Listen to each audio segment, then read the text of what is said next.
Hi, I'm Jon Friedman from the Wild Bird Store in Tucson, Arizona. Today we're here to talk about one of our most popular products. It's our species-specific feeder. While it can be used for any given species, we sell it preset for cardinals, Paraloxia, which is the Mexican cardinal, and for grosbeaks, particularly black-headed and rose-breasted grosbeaks. These are birds that all weigh the same, occupy the similar habitat in nature, and eat the same foods. So one feeder will feed all these birds. We started making this feeder many years ago due to customer demand. Customers would come in and say, how can I feed cardinals to the exclusion of other birds? And we put our minds to it and we came up with a very good feeder that solves the problem for almost all folks. So this feeder, which is this model, is a weight-activated feeder. If a finch or a sparrow or any lighter weight bird than a cardinal lands on this perch, they do not weigh enough to activate it, they can't get food from it. When a cardinal or a Paraloxia or a grosbeak lands on it, the perch will drop down to about here, and now they can feed very easily. And if a bird is too heavy, too large, their weight will drop it all the way down and restrict access, and they won't be able to feed either.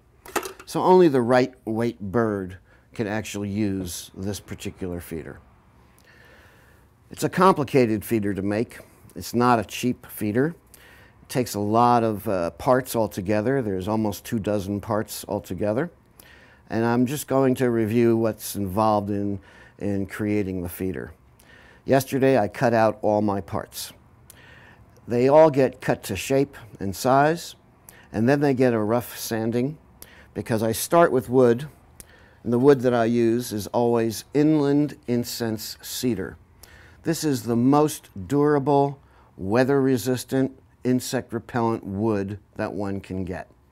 Grows in Northern California and Oregon. So we start out with a wire brushed finish on one side and a rough side on the other. And I just give it a very fine little sanding to get it relatively smooth because I'm interested in keeping the full thickness of the wood, which ends up being very, very close to a full inch thick. So the parts that we use, this is a 6-inch by 10-inch piece, which becomes the lid of the feeder. You have two sides. These are mirror images of themselves, the exterior and the interior. On the interior side, we've got a groove that runs down the front of the feeder, and we have a polycarbonate hopper. This is what actually contains the seed, and this slips into this groove and stops in the right position and allows seed into the seed trough. Without this piece, seed would spill out. And then there's two holes drilled, a 1/2-inch drilled hole for a 1/2-inch dowel. This goes in through here, becomes a spacer, and the front of the feeder looks like that. And then you have a seed trough, which is a small 2-inch by 2-inch piece, sanded to a particular shape, and this fits in here. And then you have a back to the feeder, which sits there, leaves a little room at the top for air. And on the bottom, we also have a little bit of airspace, and there's also drainage in case moisture gets in there. For the drainage, we have a bottom panel, which has a hole drilled in it. And then we put a metal, kind of like a wire window screen mesh over the hole so seeds don't fall out. Then there's a little spacer, which goes at the top and keeps everything aligned and parallel. And then there's the gate itself, which is polycarbonate. Polycarbonate being the most durable, long-lasting, optical quality, unbreakable, unscratchable plastic on the market. I have a fellow who makes these for me out of large sheets.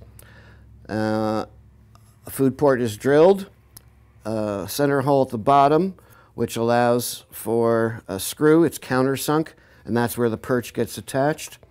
And then we have two heat-bent flanges, which become a hinge. They have little holes drilled in them. And then we use it's actually a bronze welding rod, but it's a cold rolled steel rod coated with bronze. That goes through those holes. They get bent so that they conform to the shape of the feeder itself. And then we have two weights that go onto each of the two weight arms. The two weights serve different purposes. The small weight is used so that if you want to adjust the weight within its given weight range, but you would like to extend it for a slightly heavier bird, then you can move this small weight down and it'll adjust that. The larger weight is equal to the bird's weight, and that weight will pretty much stay in place unless you're going to change the feeder for a different species of bird to be able to use. And lastly, we have some hardware. We have a little tension clamp, which 4 screws hold in place, 2 steel ball bearings, little springs behind the ball bearings, and this is adjustable as well. There's 2 screws. Then you have a secondary piece, so it's like a male and a female.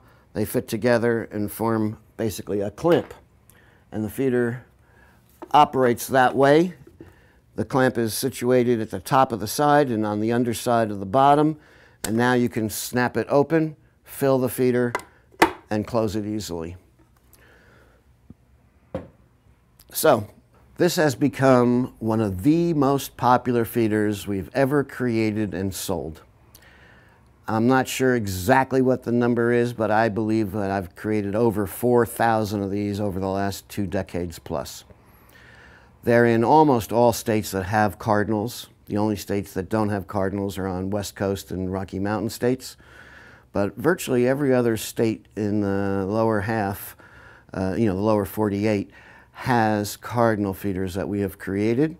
People have contacted us and told us how wonderful they are, and they sell by word of mouth. Someone goes to someone else's house, they see how many cardinals they've got, and they say, wow, I've never seen so many cardinals in one yard. How do you do that? And the answer is the cardinal feeder.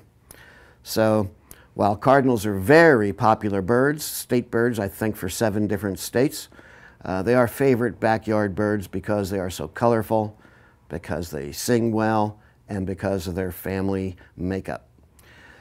So if you're interested in a cardinal feeder, this is perhaps the best thing one could ever use for attracting cardinals.